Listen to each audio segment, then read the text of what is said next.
Hi, we're the Nancys. I'm Nanci Burns, and this is Nancy Rubenstein, and we're here to just entice you a little bit with a topic we're passionate about, and that's temperament.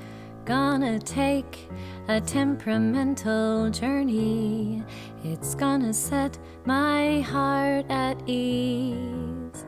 And after I take this temperamental journey, I'm gonna know why my kids are such freaks. Kidding. I come to it from a social work perspective. I've been working many years in the school board and working with children who come with various anxieties and stresses and wanting to help them in a way that's more positive and proactive and helping children understand why they behave the way they do. My background is in early childhood education, and I worked with families who had infants, toddlers, and preschoolers, and I saw that a lot of the families were really having a lot of stress, and they weren't enjoying the parenting journey. I also saw parents who had a lot of strength as parents, a lot of skills, a lot of experience with children, and they were having a difficult time, while other parents who didn't have strong parenting skills had fairly easy children to raise. And I was intrigued why the parenting journey can be so different. And I wanted to see if we couldn't make it a bit more fun and rewarding for all families. Temperament is our behavioral style.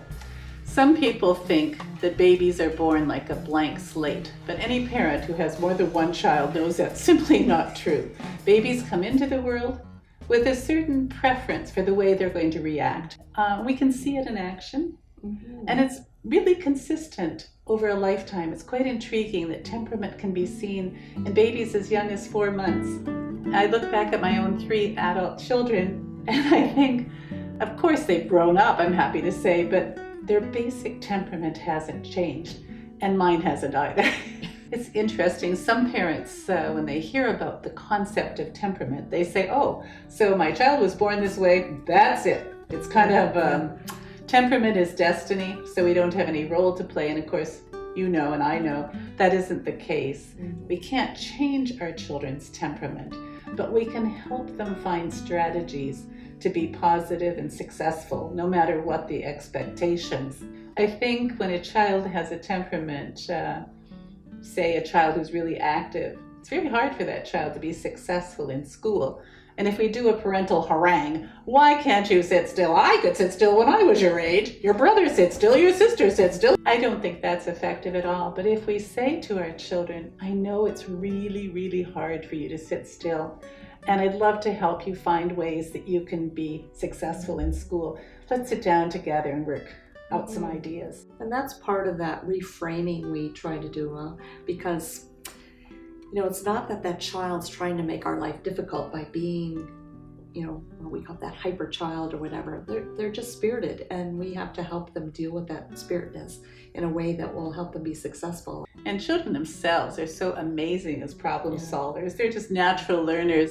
So the more we can engage children in understanding their own temperaments and how it plays out, the more successful they're going to be. Yeah, I think it helps them. We all think that we see the world through the same lens, and they're quite surprised when they hear that I'm not seeing the world the same way you are. And even like if they're having a conflict with a teacher or a conflict with a friend or a conflict with a parent, if we do the temperaments of the two, they can really understand where that conflict arises from. I know that during pregnancy I had expectations for the kind of child I wanted or the kind of child I expected based on who I was, who my husband is.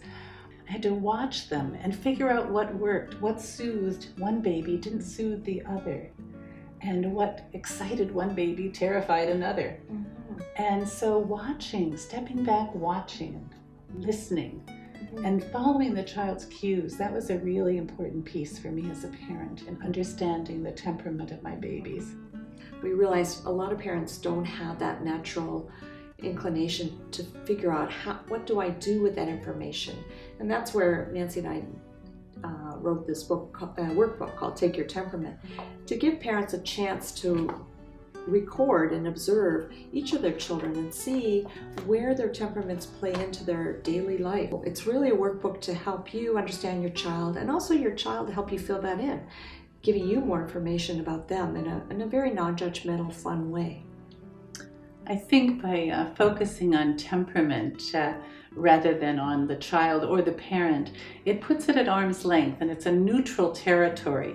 And our approach is playful because we both like having fun and we want parents to enjoy parenting and we want kids to enjoy being part of their families.